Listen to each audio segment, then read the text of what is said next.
Hello student, hello everyone, कैसे हैं आप लोग? होप कि बहुत अच्छे होंगे।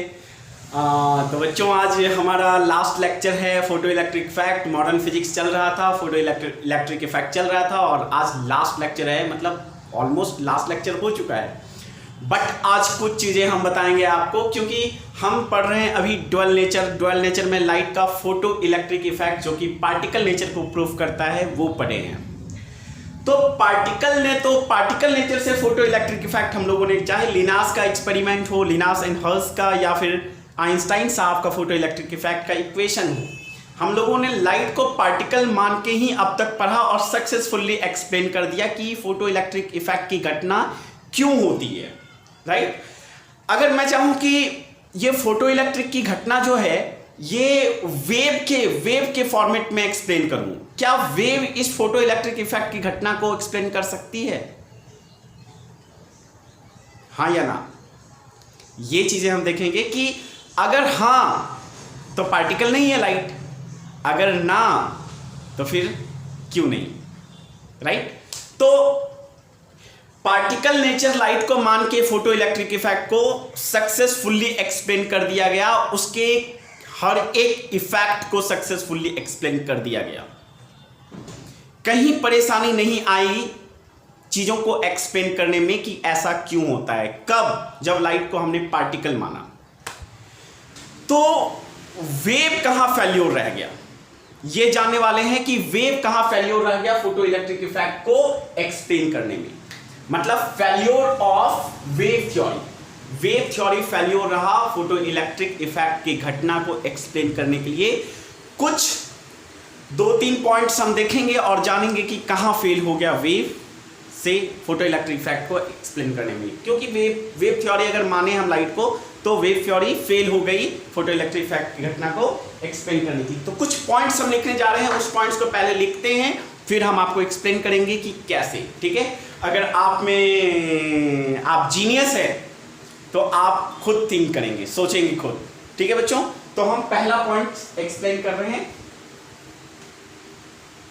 पहला पॉइंट, कहां रह गया कहां फेल्योर रह गया फोटो इलेक्ट्रिक इफेक्ट वेव को एक्सप्लेन करने में। एनर्जी पहले लिख लेते हैं, फिर एक्सप्लेन करेंगे। Energy by light, energy by light is not proportionate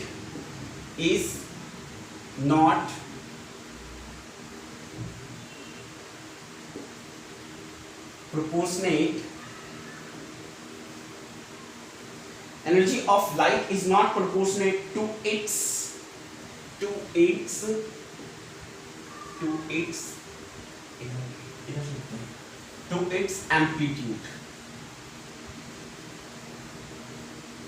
amplitude या इंटेंसिटी इसको कह सकते हैं।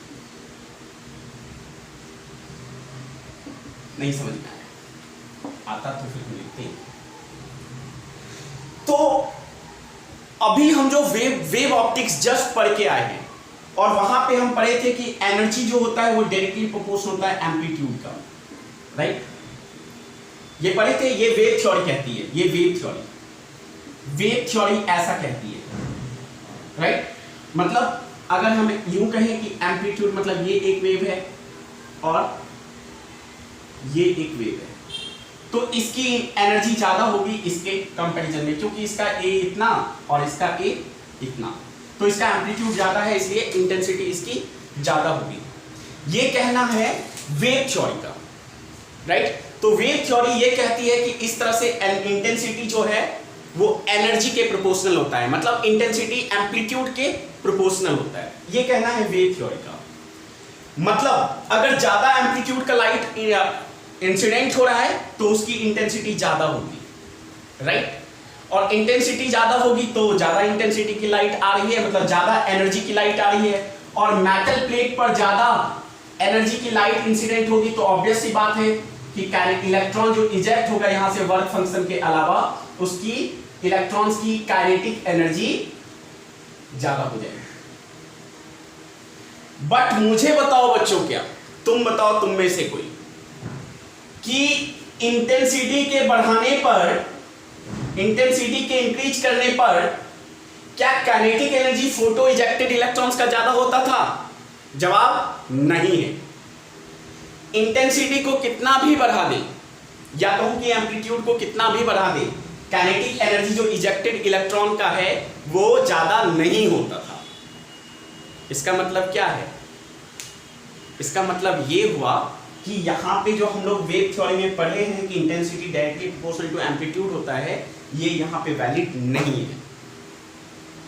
अगर ये वैलिड होता, वेव थ्योरी यहां पे भी वैलिड रहता, फोटो इलेक्ट्रिक इफेक्ट में भी वैलिड अगर रहता वेव थ्योरी का यही कॉन्सेप्ट, तो ये काइनेटिक एनर्जी इजेक्टेड इलेक्ट्रॉन्स की ज्यादा होती। लेकिन इजेक्टेड इलेक्ट्रॉन्स की ज्यादा एनर्जी नहीं होती है।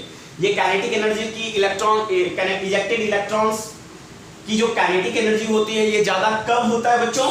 जब यहाँ पे फ्रीक्वेंसी ऑफ फोटॉन्स ज्यादा होता है, ना कि इंटेंसिटी। तो पहला यहाँ पे फेल्योर हो गया फोटो इलेक्ट्रिक इफेक्ट को एक्सप्लेन करने के लिए। क्या? कि energy by light is not proportionate to इस एम्पलीट्यूड, इसके एम्पलीट्यूड के प्रोपोर्शनेट नहीं है। और नहीं है तभी तो यहाँ इसकी काइनेटिक एनर्जी इजेक्टेड इलेक्ट्रॉन्स की ज्यादा नहीं है, राइट? तो पहला ये फेल्योर रहा, ठीक है। तो क्या समझे हम कि इंटेंसिटी बढ़ाने, एम्पलीट्यूड अगर बढ़ाया जाए तो इंटेंसिटी बढ़ेगा वेव थ्योरी के अनुसार, और जब एनर्जी बढ़ेगा तो फोटो इजेक्टेड इलेक्ट्रॉन्स की काइनेटिक एनर्जी ज्यादा होगी, क्योंकि वर्क फंक्शन तो सेम रहेगा, राइट? इसकी एनर्जी ज्यादा होनी चाहिए, बट ऐसा नहीं हुआ। इसकी काइनेटिक एनर्जी इजेक्टेड इलेक्ट्रॉन्स की फ्रीक्वेंसी पर इसके डिपेंड करता था, ना कि इंटेंसिटी पर। पहला पॉइंट ये हो गया। दूसरा पॉइंट, इसको मिटाते हैं बच्चों। वेव थ्योरी का एक बहुत इंपॉर्टेंट कॉन्सेप्ट था हाइजेंस का कॉन्सेप्ट। याद होगा हाइजेंस साहब ने बहुत कुछ गलत कहा था, लेकिन एक चीज जिसके लिए वो आज भी सिलेबस में आ गए, हर एक किताब में छा गए, गुरु वो छा गए, तो वो था क्या? Wave front. उनके अनुसार कोई भी लाइट जो मूव करता है, आगे बढ़ता है, वो इस तरह इस वेव फ्रंट के फॉर्मेट में बढ़ता है। ये वेव फ्रंट होता है। जैसे पानी में अगर स्टील वाटर में, शांत पानी में अगर पत्थर मारा जाए, डिस्टरबेंस क्रिएट किया जाए, तो वो यूं यूं यूं यूं ऐसे करके आगे बढ़ता है ना। तो ये होता है वेव फ्रंट। ये वेव फ्रंट, अगर यहाँ कोई आदमी है तो पहला वेव फ्रंट ऐसे टकराएगा, फिर ये यहाँ पहुंचेगा, ये टकराएगा, ये टकराएगा, ये टकराएगा, इस तरह से टकराएगा। तो दूसरा कॉन्सेप्ट कुछ वेव फ्रंट से पहले लिख लेते हैं, फिर हम लोग डिस्कस करेंगे, ठीक है? ओके। दूसरा point, with wave front,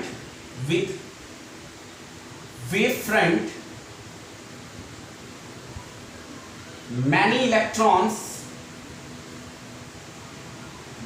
electrons, लिखो बच्चों, with wave front many electrons should be come out together.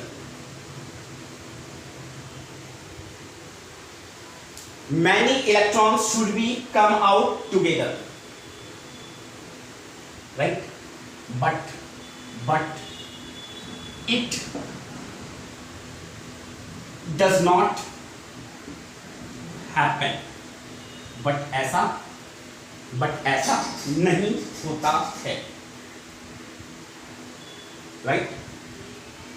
Happen. There is a concept of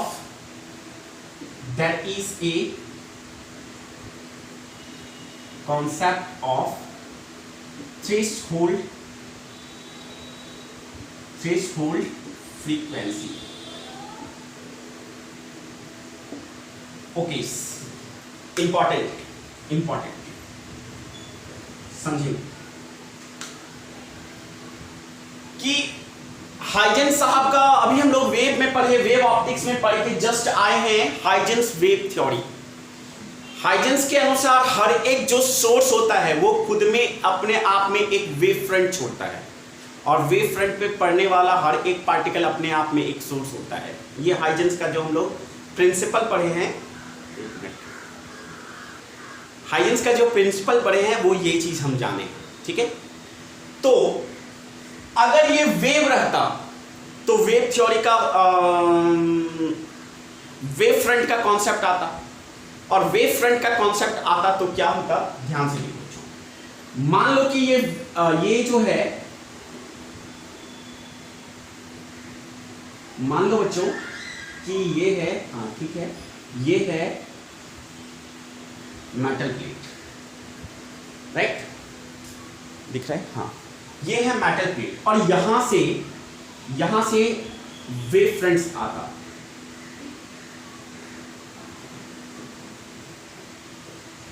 यहां से वेव फ्रंट्स आता, और ये वेव फ्रंट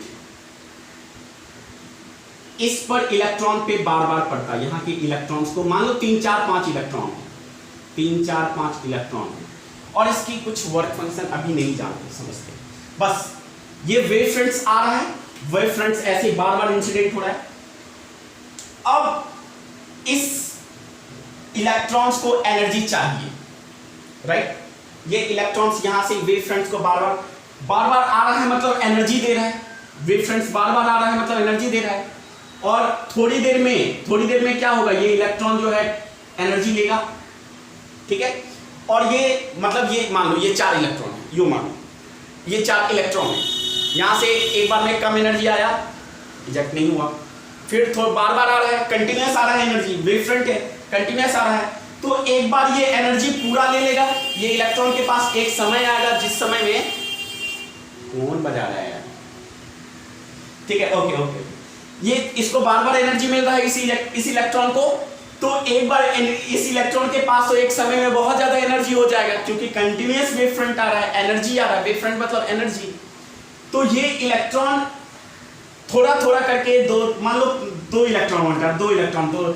थोड़े समय के बाद इसके पास बहुत सारा एनर्जी होगा, तो जब ज्यादा एनर्जी हो जाएगा तो ये सारा इलेक्ट्रॉन एक साथ इजेक्ट होना चाहिए, बार बार एनर्जी आ रहा है, ये 4 इलेक्ट्रॉन 5 इलेक्ट्रॉन बार बार आ रहा है, 1 2 wave front, 3 wave front, 4 wave front, 5 बार वेव फ्रंट, तो धीरे धीरे इसका एनर्जी इलेक्ट्रॉन्स का ज्यादा हो जाएगा, तो ये इलेक्ट्रॉन इजेक्ट हो जाएगा, अरे नहीं होगा, बार बार एनर्जी आ रहा है तो ये इलेक्ट्रॉन निकल जाना चाहिए, तो एक साथ with wave front many electrons should come out together, एक साथ कई इलेक्ट्रॉन्स निकल जाना चाहिए था, बट ऐसा नहीं होता है, ऐसा होता है क्या, नहीं होता है ऐसा, but it does not happen, ऐसा नहीं होता है, यहां पे there is a concept of threshold frequency, यहां पे एक पर्टिकुलर इलेक्ट्रॉन के पास अपनी एनर्जी होनी चाहिए जिस इलेक्ट्रॉन को ये लेकर निकल जाए, यहां पे तो थ्रेशोल्ड का कुछ बात ही नहीं होता ना, मिनिमम एनर्जी इलेक्ट्रॉन को चाहिए ना इजेक्ट होने के लिए,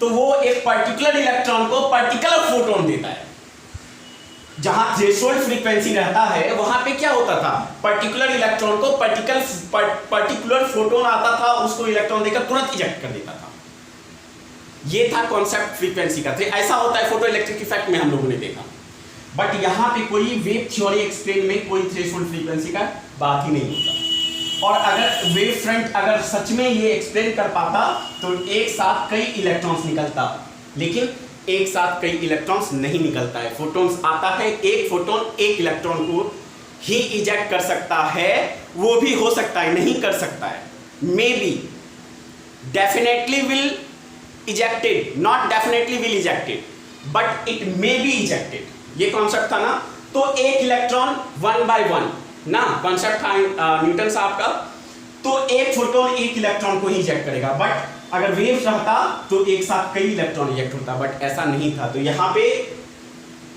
पे ऐसा नहीं हुआ, इसलिए फोटो इलेक्ट्रिक इफेक्ट में वेव थ्योरी नहीं है, लाइट वेव मान के लाइट को हम एक्सप्लेन फोटो इलेक्ट्रिक इफेक्ट नहीं कर सकते, 2 फेल्योर हो गया, जहां पे वेव थ्योरी फेल हो गई फोटो इलेक्ट्रिक इफेक्ट को एक्सप्लेन करने में। अब नेक्स्ट तीसरा पॉइंट क्या है, तो आई थिंक ये नोट करो और हम लोग फिर तीसरा पॉइंट देखते हैं। अब तीसरा पॉइंट, थर्ड पॉइंट क्या है, ओके, तीसरा point, third point,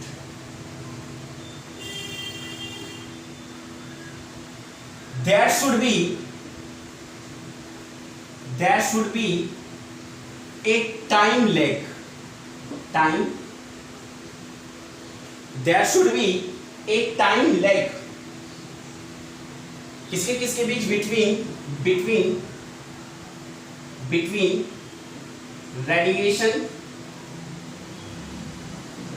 between radiation and ejected electrons. There should be a time lag between radiation and ejected electrons, नहीं, ejection of electron, ejection of electron. सोचो बच्चों, सोचो, अगर सोच सकते हो सोचो.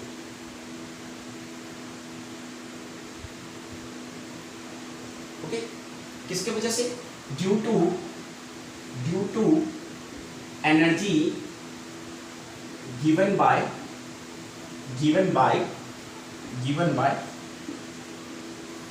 wave front. सेकेंड पॉइंट और थर्ड पॉइंट में एक रिलेशन है, सेकेंड पॉइंट से ही थर्ड पॉइंट एक्सप्लेन किया जा सकता है, गिवन बाय वेव फ्रंट्स. ठीक है, but there is no time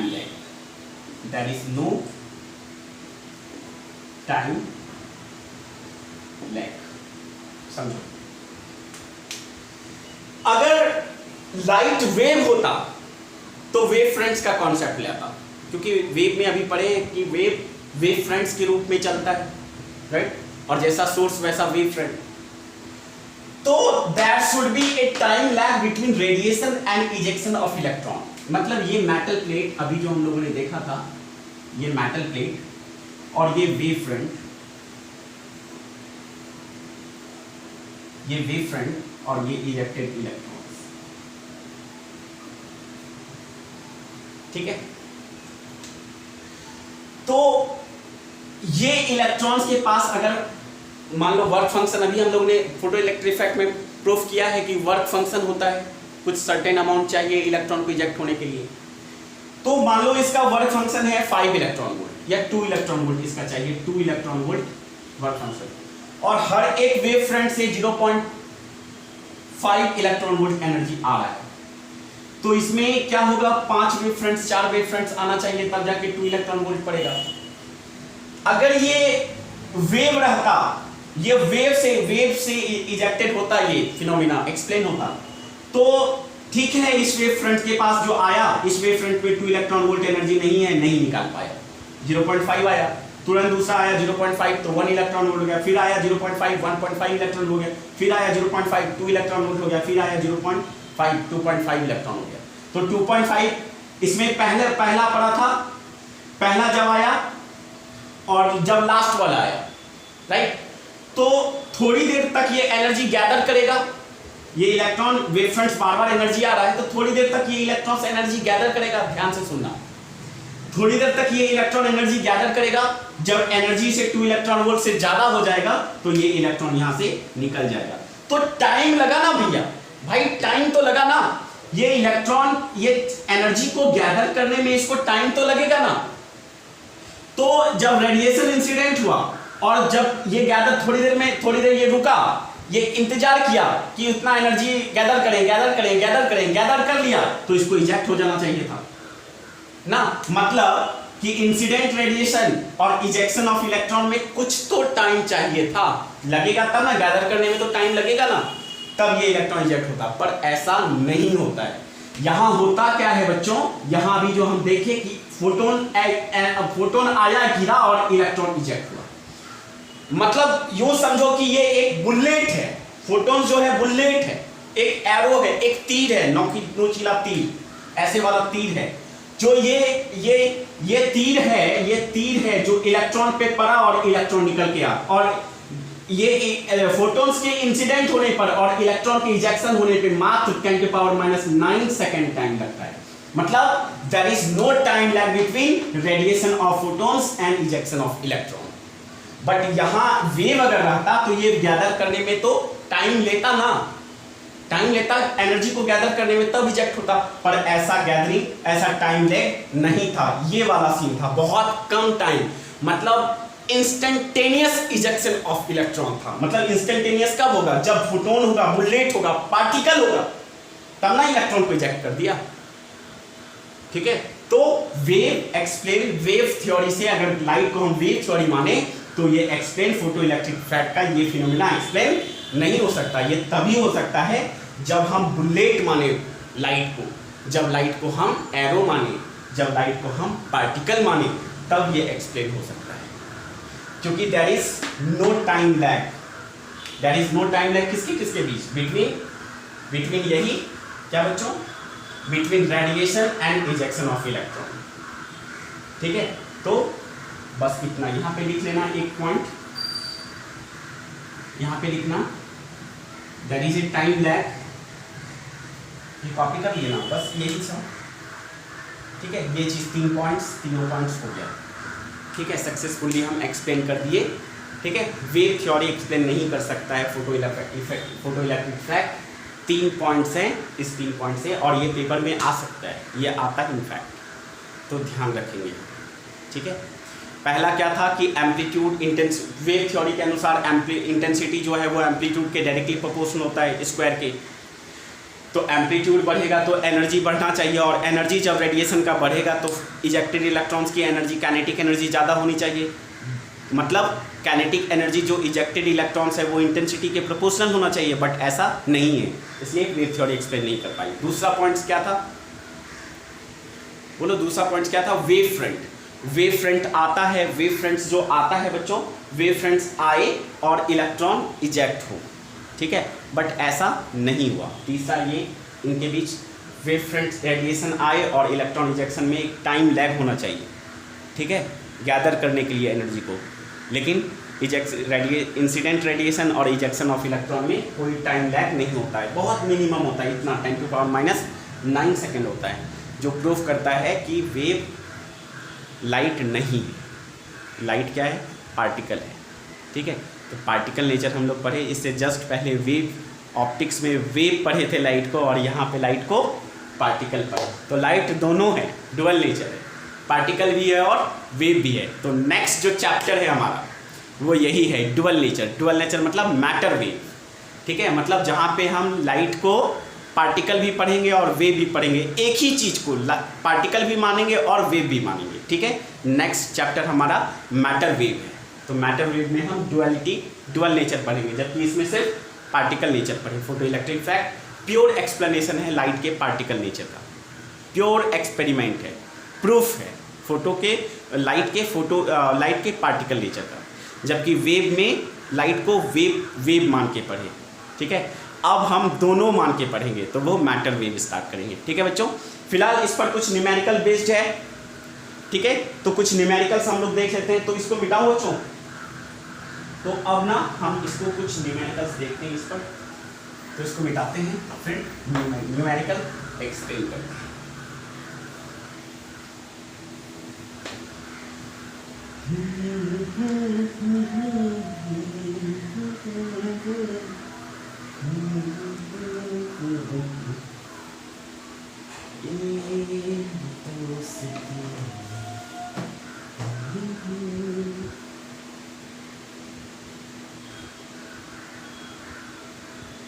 चलो भाई क्वेश्चन लिखते हैं।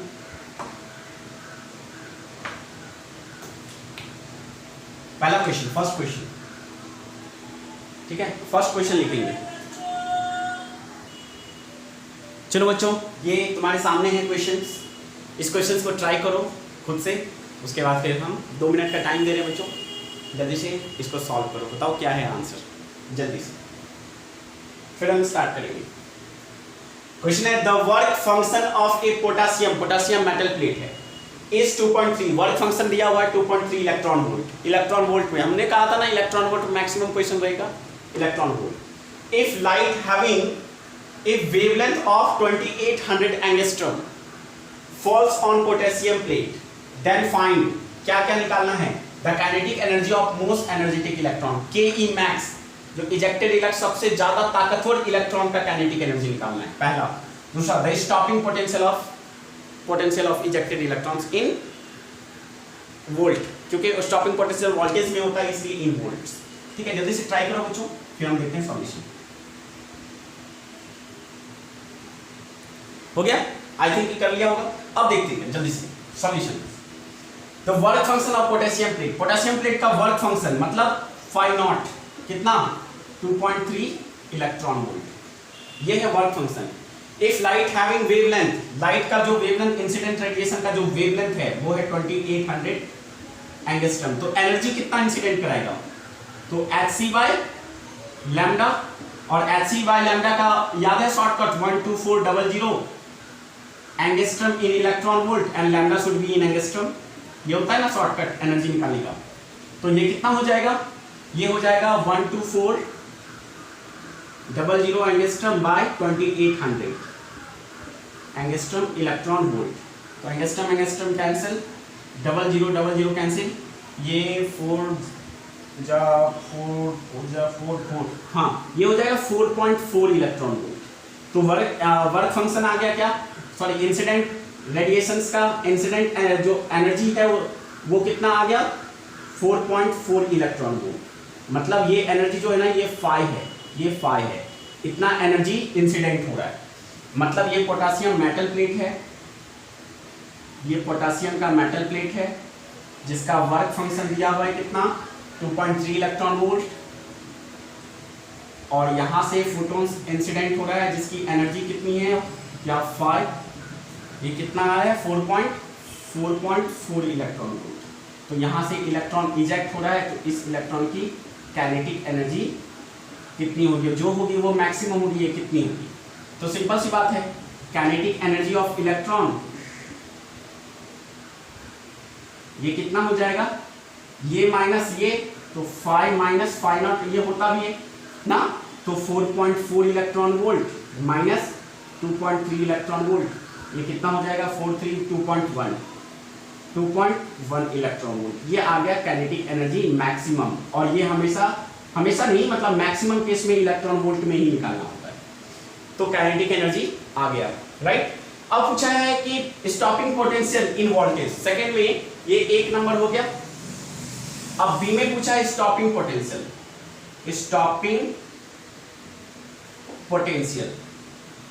स्टॉपिंग पोटेंशियल क्या होगा, तो मतलब V नॉट का वैल्यू पूछा है। तो काइनेटिक एनर्जी मैक्सिमम क्या होता है बताया था, बस एक चीज याद रखना है इलेक्ट्रॉन वोल्ट कितना, ये याद रखना। तो ये काइनेटिक एनर्जी मैक्सिमम आ चुका है कितना 2.1 electron volt into electron volt, तो इलेक्ट्रॉन कैंसिल, तो स्टॉपिंग V नॉट कितना आया 2.1 वोल्ट, ये आ गया स्टॉपिंग पोटेंशियल। बस प्रैक्टिस के लिए क्वेश्चन था, तो जल्दी से कॉपी करो बच्चों। होप कि सबके समझ में आ गया होगा।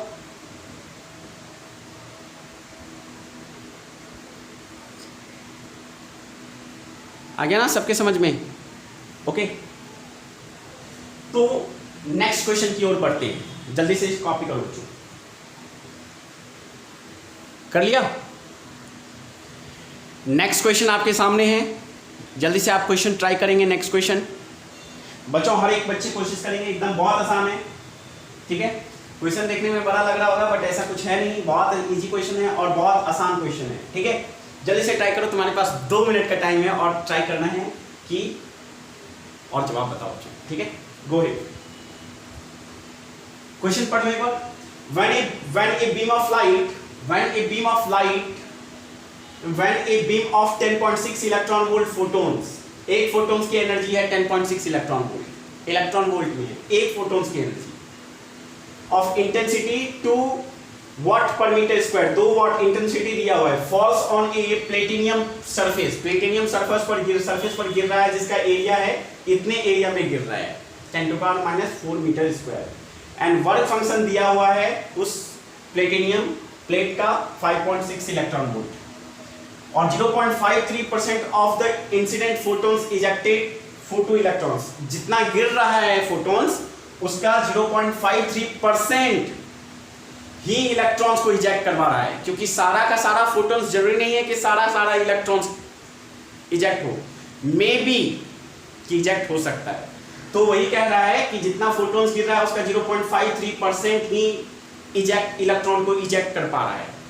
Then find the number of photoelectrons, emitted जो हो रहा है जितना नंबर ऑफ इलेक्ट्रॉन्स उसका संख्या बताना है पर सेकेंड बताना है, and find minimum and maximum kinetic energy of ejected electrons, kinetic energy minimum कितना होगा उस इजेक्टेड इलेक्ट्रॉन्स का और मैक्सिमम काइनेटिक एनर्जी कितना होगा उस इजेक्टेड इलेक्ट्रॉन्स का, ये हमें बताना है। तो ट्राई करो बच्चों, तुम्हारे पास कुछ 2 मिनट का टाइम है, या पॉज करके कर सकते हो, फिर हम बढ़ेंगे सॉल्यूशंस की ओर।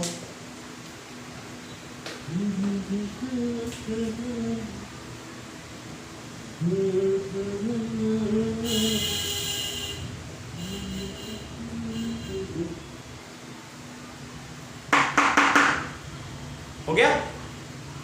तो बताओ, आंसर बताओ। ओके, चलो देखते हैं, जो दिया हुआ है पहले उसको लिख लेते हैं, ठीक ना।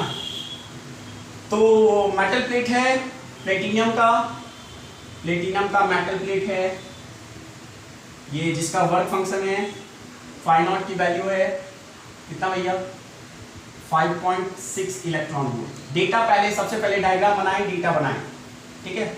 उसके बाद ये सरफेस एरिया जो है, ये सरफेस एरिया ये दिया हुआ है कितना 10⁻⁻⁴ मीटर स्क्वायर, 1 का कोई ये देखो ना, ठीक है।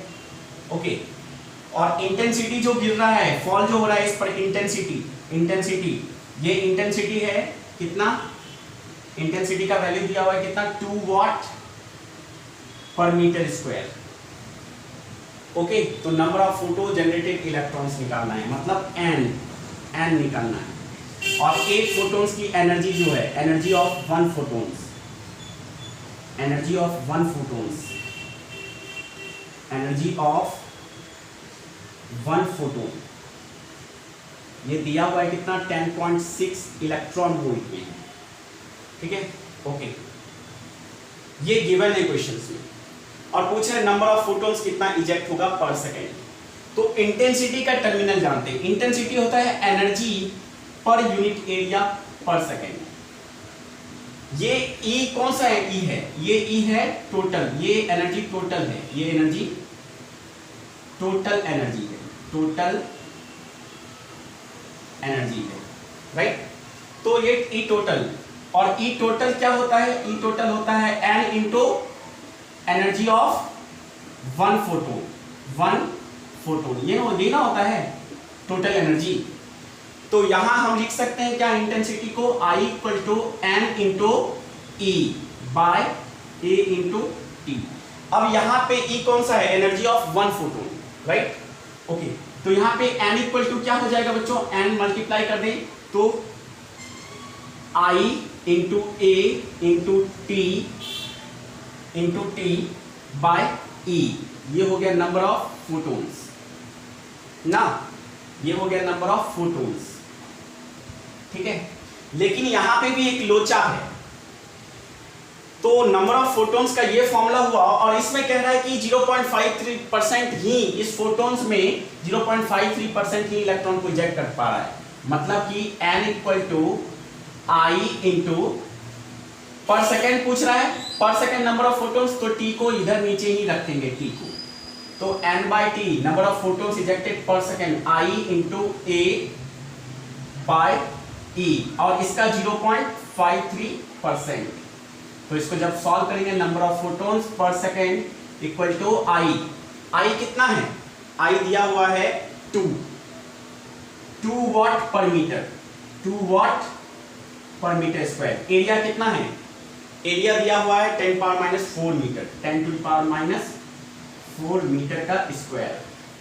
Okay, by energy of 1 photon, energy of photons कितना है 10.6 इलेक्ट्रॉन वोल्ट में, 10.6 इलेक्ट्रॉन में, तो ई से मल्टीप्लाई करना पड़ेगा जूल में, तो 1.6 इंटू 10⁻⁹ जूल, क्योंकि ये सब एनर्जी, ये वाट क्या है जूल पर सेकेंड, तो और इसका 0.53 मतलब 0.53 बाय 100।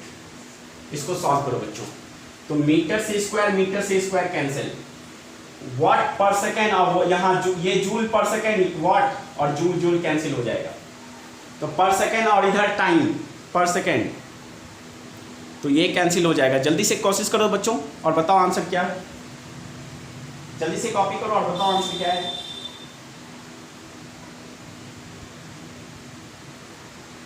जल्दी से सॉल्व करो और बताओ आंसर क्या है।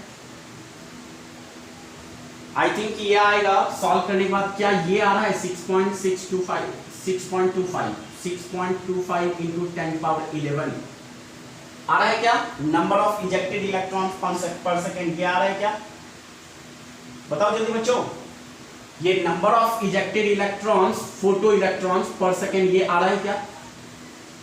देखो ये आ रहा होगा, आ रहा है क्या? हाँ यही आ रहा होगा। तो पहला आंसर हमारा हो गया ये नंबर ऑफ फोटो इलेक्ट्रॉन्स। ये टर्म था 0.53% इफिशियंसी फोटो इलेक्ट्रॉन्स का जनरेट होने का, तो इस टर्म को समझना जरूरी था ना। ये अक्सर होगा, ये अक्सर आएगा इस तरह का क्वेश्चन। इस एक क्वेश्चन में कई क्वेश्चन है इसलिए हम करवा दिए, ठीक है। तो ये इस चीज का ध्यान रखना है क्योंकि इतना ही इंजेक्शन हो रहा है, इस बात का ध्यान रखना है। ओके बच्चों, तो नेक्स्ट पॉइंट इसका पूछ रहा है क्या? immediate second per their minimum and maximum kinetic energy, minimum and maximum kinetic energy। अब जो इजेक्टेड इलेक्ट्रॉन्स है उसका minimum and maximum kinetic energy पूछ रहा है। तो मिनिमम काइनेटिक एनर्जी हो सकता है इलेक्ट्रॉन जस्ट यहां से फ्री ही इजेक्ट हुआ, तो मिनिमम काइनेटिक एनर्जी मिनिमम क्या हो जाएगा? 0 ना। मिनिमम काइनेटिक एनर्जी हो सकता है जस्ट निकला ही, मेटल प्लेट से जस्ट निकला ही है, वहां तक नहीं पहुंच पाए, तो मिनिमम 0 हो सकता है। काइनेटिक एनर्जी मैक्सिमम कितना होगा? मैक्सिमम कितना होगा? तो मैक्सिमम होता है 5 - 5 नॉट। तो 5 कितना है? 5 कितना है? 5 निकालना पड़ेगा ना, तो 5 निकालना पड़ेगा हमें। तो 5 कैसे निकालें? कोशिश करो बच्चों। 5 हो जाएगा। एक फोटॉन्स का एनर्जी E, देखो ना एक फोटॉन्स का एनर्जी ये माइनस वर्क फंक्शन, और ये वर्क फंक्शन ऑफ उस मेटल प्लेट का। तो एनर्जी यहाँ पे क्या हो जाएगा? फोटॉन्स का 10.6 माइनस 5 नॉट कितना है? 5.6। क्योंकि ये एक फोटॉन्स का एनर्जी ना, एक फोटॉन्स एक इलेक्ट्रॉन को इजेक्ट कर रहा है, तो सबसे ताकतवर इलेक्ट्रॉन्स मतलब ये सबसे ज्यादा फोटॉन्स का एनर्जी ये एक फोटॉन है, तो ये एनर्जी माइनस इतना, तो ये हो जाएगा कितना? 10.6 में 5.6 गया, तो ये हो गया क्या? 10.555 5 इलेक्ट्रॉन वोल्ट। ये हो गया maximum kinetic energy of ejected photons, ये हो गया। और मिनिमम क्या हो गया? ये हो गया, ठीक है। तो बच्चों इस तरह के कई क्वेश्चन बनेंगे। अब जल्दी से आप जो भी आपके पास बुक है उसका क्वेश्चन सॉल्व करें। और हाँ, जेईई मेंस के लिए या नीट के लिए इसके थोड़ा सा 2 लेक्चर और लगेगा, ठीक है। 2-3 लेक्चर डिफरेंट क्वेश्चंस करवाएंगे अलग अलग टाइप के। तो जो टाइप का होता है सरफेस एरिया वाला कि यहाँ इतना फोटॉन्स हो रहा है तो उतना एरिया अगर होगा तो क्या होगा, तो 2-3 लेक्चर है वो भी हम करवा लेंगे, ठीक है। जेईई मेंस के लिए, एडवांस के लिए और फिर नीट के लिए, ठीक है बच्चों। तो ये था हमारा आज लास्ट। नेक्स्ट लेक्चर में हम मैटर वेव स्टार्ट करेंगे जिसमें लाइट को पार्टिकल और वेव दोनों ही पढ़ने वाले हैं, ठीक है बच्चों। ओके, फिर मिलते हैं, बाय।